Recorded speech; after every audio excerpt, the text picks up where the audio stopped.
अस्सलामुअलैकुम। आज मैं आप लोगों के साथ मटन पेपर फ्राई की एक डिलीशियस रेसिपी शेयर कर रही हूँ।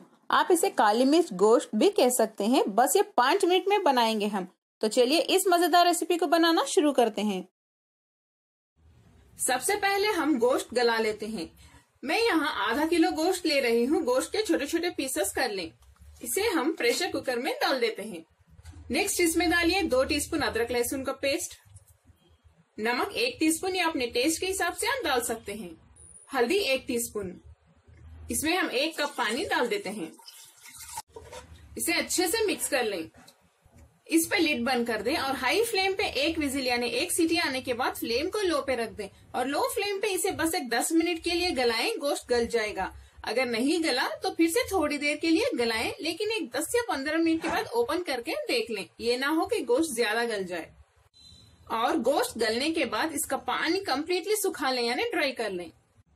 देखिए गोश्त हमारा अब तैयार है और जब ये ठंडा हो जाएगा हम इसे रेफ्रिजरेटर में रख देंगे यानी फ्रीजर में रखना होगा। डीप फ्रीज करना होगा इसे। और मैंने इसका पानी भी अच्छे से सुखा लिया है और फ्रीजर में आप इसे 1.5 से 2 महीने तक आराम से रख के खा सकते हैं।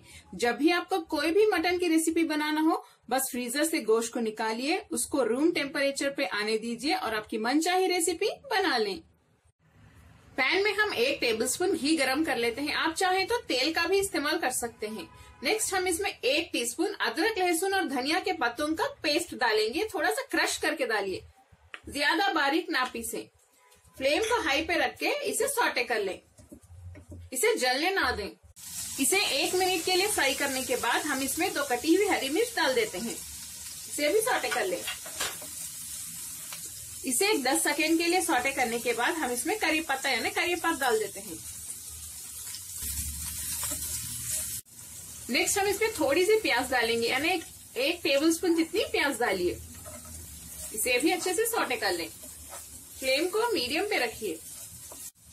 नेक्स्ट हम इसमें बॉईल किए हुए गोश्त के पीसेस डाल देते हैं। यहाँ पे मैं 250 ग्राम गोश्त ले रही हूँ।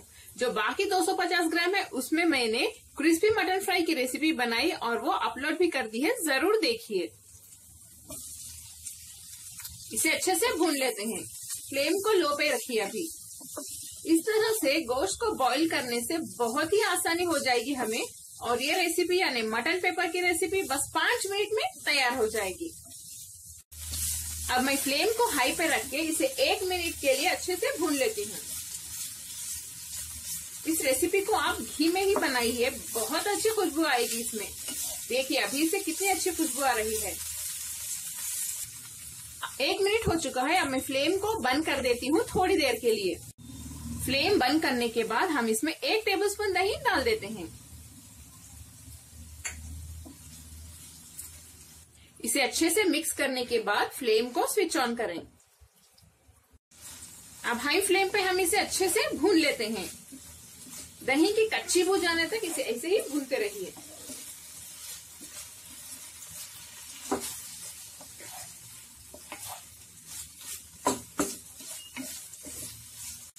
हाई फ्लेम पे इसे मैंने 1 मिनट के लिए भून लिया है। आप नमक भी चेक कर लें। बॉईल करते वक्त मैंने नमक डाला था, फिर भी अगर आपको कम लगा तो आप इस वक्त डाल सकते हैं।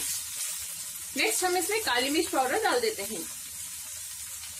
यहाँ पे मैं 1 टीस्पून से थोड़ा कम ले रही हूँ। मीडियम फ्लेम पे इसे मिक्स कर लें।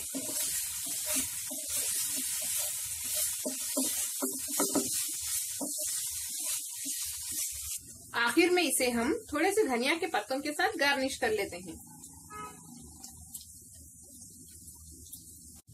और थोड़ा सा लेमन जूस यानी नींबू का जूस डाल लेते हैं। बस थोड़ा डालिए वरना खट्टा हो जाएगा। फिर से आखिर में थोड़ा सा काली मिर्च पाउडर को क्रश करके डालते हैं। इस तरह डालने से बहुत अच्छी खुशबू आएगी।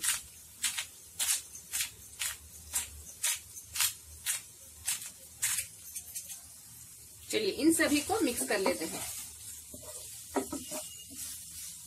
बहुत ही ज्यादा खुशबूदार और मजेदार रेसिपी बनी है ये। और देखिए कितनी जल्दी बन गई। अब मैं फ्लेम बंद कर देती हूँ।